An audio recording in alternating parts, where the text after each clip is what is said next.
setting, a long stretched highway which seems like the middle of nowhere. Granger, Texas.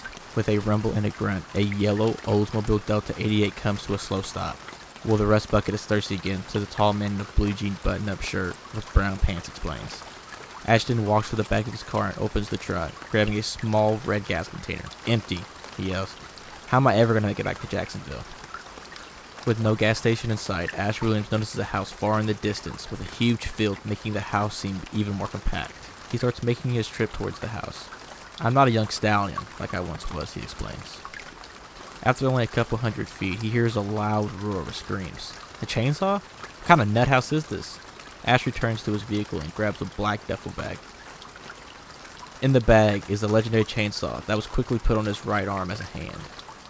He then grabs a sawed-off shotgun. With a smile, Ash says, "Time to earn my gas," as he sets off back towards the house. Ash steps on the old loud porch, making noise with every step he takes. With 3 loud bangs on the door, he yells, "Open up, I need some gas." Or is there a gas station around? Ash peeks through one of the many windows gleaming towards the kitchen. What the hell? He whispers.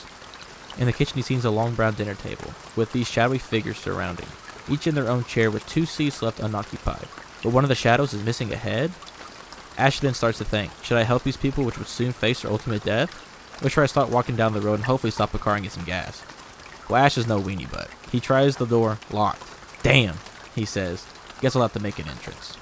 Ash takes a second and gathers himself. As he's pumping himself up to kick in the door, suddenly the door swings open with force. A crazy looking man wearing what a butcher would wear busts open the door with a chainsaw, rolling towards Ash. Ash dodges the chainsaw as the man falls, landing him in the grass below. The man gets up and turns to Ash with hatred in his eyes. That's when Ash looks upon his face for the first time clearly. His face seemed to not fit his head. His face looked like a bad mask with makeup on. Oh my god, you sick fuck, Ash explains. He realizes that the man is wearing a real face to hide his own. Let's play, honey. Ash is now face to face with the legendary Leatherface. Ash stands ready for the attack when Leatherface runs straight at him. Ash tries to dodge again, but as he dips out of the way, Leatherface's chainsaw slices his boomstick in half, as easy as cutting butter. Now with the only weapon being his chainsaw, Ash leaps towards Leatherface. But in the nick of time, Leatherface turns to Ash. They are now face to face, chainsaw to chainsaw. Ash looks at Leatherface 5 inches from his face and says, "Mine's bigger," as he pushes Leatherface off of him. Ash then runs inside. Ash runs towards the dinner table and yells, "Hey, what are y'all doing? There's a madman outside." He then grabs a man's shoulder and turns him around. The once man falls to the ground. Ash sees this man's been decomposing for many, many days, if not weeks. As a roar comes from behind, Ash leaps out of the way as the Leatherface slashed and missed him, breaking the table in half. Ash then grabs a piece of broken wood that has broken from the table. Ash then stabs Leatherface in the back. A loud scream comes from Leatherface. Ash then yanks his chainsaw cord twice as it starts. Ashton stands up. With a loud chainsaw, he yells, "Dinner is served." As he goes to slice, Leatherface puts his arm up, and his arm is the first to be sliced off.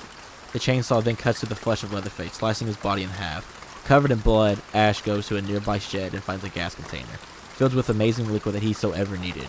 He walks back to his car. As he starts tilting the gas into the car, he claims, "Things got a little messy, but Jacksonville, here I come."